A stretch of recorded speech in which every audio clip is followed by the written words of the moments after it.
السلام عليكم ورحمة الله وبركاته. نحمده ونصلي على رسوله الكريم. أما بعد فأعوذ بالله من الشيطان الرجيم. بسم الله الرحمن الرحيم. পবিত্র মক্কাতুল মুকাররমা থেকে আপনাদের সবাইকে জানাচ্ছি আন্তরিক শুভেচ্ছা এবং মোবারকবাদ। আমরা গতকাল মক্কাতুল মুকাররমাতে 27-এর কদরের রাতকে কাটিয়েছি। আজকে বাংলাদেশে 27-এর কদর, একটি গুরুত্বপূর্ণ কদরের রাত।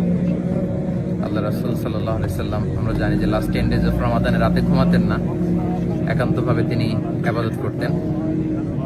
আমরা গতকাল দেখেছি লাখো লাখো ধর্মপ্রাণ মুসল্লিরা কাবার প্রান্তরে কেউ উমরা করেছেন, কেউ কিয়ামুল লাইলে অংশগ্রহণ করেছেন, তারাবিতে অংশগ্রহণ করেছেন।